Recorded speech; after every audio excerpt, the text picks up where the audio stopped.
Hi, ako si Bon, working student at kung interesado po kayo sa aking buhay guys, tara samahan niyo ako ngayong araw guys.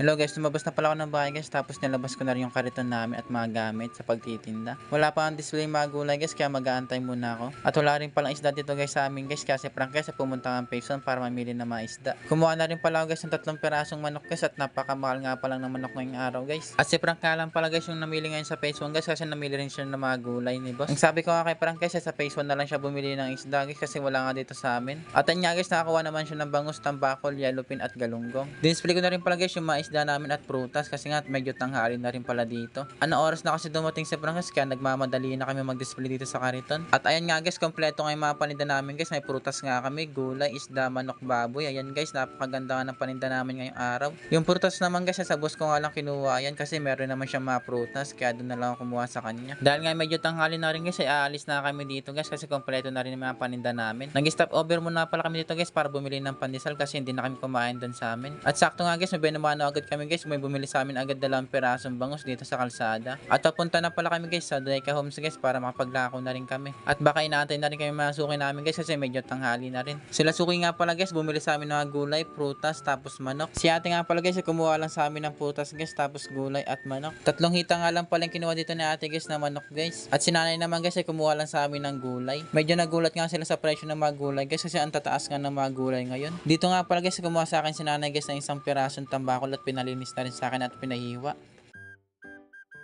At shoutout nga pala natin guys yung masuki namin dito guys na maraming bumibili sa amin. At ayun nga guys, kompleto nga pala sila dito guys. Sabi nila suki guys, ay sama daw sila sa vlog namin ngayong araw. So ayun nga pala guys yung masuki namin na laging kumukuha sa amin guys. Ayun, mga bitbitan nila guys, mga pang-ulam nila. Ang sarap nga lang sa pakiramdam guys dahil may masuki kaming mga ganito. Laging sumusuporta sa amin at bumibili sa amin. Kasi alam nyo ba guys, yung masuki namin guys ay laging nanonood sa mga vlog ko. Kaya laking pasasalamat ko guys sa masuki namin guys na laging sumusuporta sa amin at panonood sa mga vlog namin. At kami naman guys ni Frank guys ay hindi magsawang pumunta dito sa Deka guys para magtinda nga. Kahit pagod nga kami guys ay baliwala sa amin dahil may nag-aantay sa amin ng mga suki namin.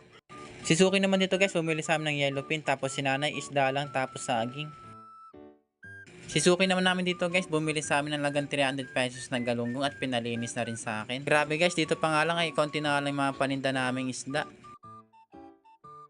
Dito naman guys, bumili sa amin yung suki namin guys ng isda, baboy at mga gulay. Grabe nga guys, naka-900 nga pala dito sa suki guys at ang dami nga kinuha niya. Dito pa nga lang guys ay ubos na yung mga isda namin dito guys tapos galunggong na lang ang natira. At may pa-order nga rin pala kami ngayong araw guys yung suki namin na laging kumukuha sa amin tuwing Webes. At naka 1,700 nga rin pala si ate dito guys, kumuha lang sa amin guys ng manok, baboy, isda at mga gulay. Grabe nga guys, napakaswerte nga namin ni Frank ngayong araw guys kasi naubos yung isda namin ngayong araw. Hiniwa at nilinis lang namin guys yung mga isda ni ate na order guys para hindi na siya maglilinis guys. Ang dami na nakuha sa amin si ate guys tapos binigyan pa kami ng tips pang soft drinks daw namin. Napakabait talaga ni ate guys. Yung mga gantong suki talaga guys ay lagi binibilis talaga to ni Lord guys dahil napakabait nga ni suki. At syempre guys susuklian namin yung guys ni Frank guys ng maayos na service. So ayun nga guys dahil tambakol na nga lang guys yung tira namin ng hiwa ay biginuwa na nga ni tata yung guys lahat. Ay sold up talaga yung mga isda namin ngayong araw guys. Napakaswerte talaga namin ngayong araw. At eto na lang pala yung tira namin guys na paninda namin.